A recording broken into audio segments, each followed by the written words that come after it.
שלום. אנחנו בעצם עכשיו כל הישיבות יוצאות לבין הזמנים. בין הזמנים זה טוב ליהודים או לא טוב ליהודים? זה טוב, אבל אולי לא כל כך טוב. זה תלוי, הכל תלוי. אני רוצה לספר או לקרוא מה שהגמרא אומרת במסכת פסחים, בדף ח' עמוד ב'. הגמרא מספרת כך, שואלת, אומרת, מביאה, באו מיני מרב, הנה בני ברב, כלומר תלמידי הישיבה, דדיירה בבגה, גרים בבקעה במקום מרוחק. מהו למי תקדמה וחשוכה לברב?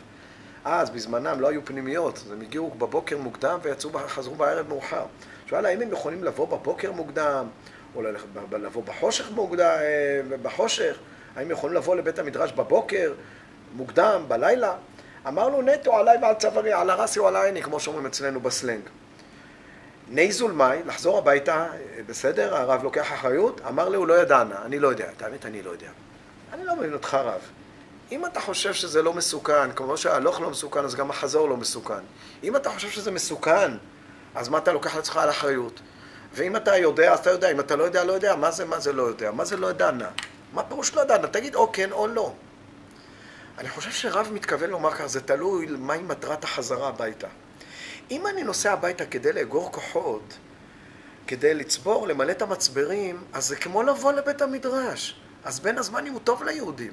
אני יוצא למלא מצברים, קצת לנפוש, קצת לנוח, קצת להיות עם המשפחה, כדי להתחזק, לחזור בכוחות מחודשים, כדי שהפרצוף שלי לא ישתנה כשאני בא לישיבה, שיזהו אותי. זה אותו בחור ישיבה שעזב את הספר, פתוח, חוזר לאותה סוגיה. זה טוב. אבל אם הוא רוצה להתפרק, אז הוא כבר מפורק, צריך להרכיב אותו מחדש. זה עוד פעם סיפור, זה תהליך. לכן רב אומר, אני לא יודע.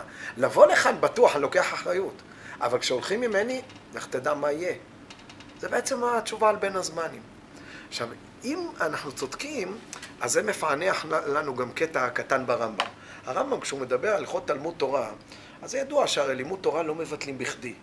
הרמב"ם כותב בפרק ג' בהלכות תלמוד תורה, הלכה ד', הלכה מאוד ידועה. היו לפניו עשיית מצווה ותלמוד תורה. אם אפשר למצווה להיעשות על ידי אחרים, לא יפסיק תלמודו. ואם לאו, יעשה המצווה ויחזור לתורתו. תודה רבה. מה זה ויחזור לתורתו? ברור. הבנתי את הפרינציפ. אם זאת מצווה שיכולה לעשות על ידי אחרים, שב תלמד. אם לא, לך תעשה את המצווה. וברור שאחר כך אתה חוזר ללימודים. מה הפואנטה? מה הנקודה? אלא שהרמב"ם מבקש ללמד אותנו כאן שני דברים. א', תדע לך שכשאתה הולך לקיים את המצווה שאי אפשר לעשות על ידי אחרים, זה חלק מהמצווה. אתה לא התנתקת. אז לכן זה חלק בלתי נפרד. אבל גם ויחזור לתורתו, זאת אומרת ההפסקה, אם ההפסקה, לא משנה אם זה לשם מצווה או לשם בין הזמנים, כי גם זה מצווה. אם ההפסקה היא בעצם נועדה למלא מצברים, להתחזק, או שהיא חלק מייעוד של לימוד התורה, זה מצוין. אבל אם היא חס וחלילה איזה מין הפסקה להתפרקות, אז לא. אז לכן הרמב"ם ראה לנכון להדגיש ויחזור לתורתו. תדע לך שאם הוא יוצא באמת לשם שמיים, אז הוא חוזר, וזה כאילו בהילוך איתי, לא פנייה חדה מאוד, והכל חוזר על מקומו בשלום. הווה אומר, אם בין הזמנים הוא טוב ליהודים או לא טוב ליהודים, הכדור נמצא במגרש שלנו. שבת שלום.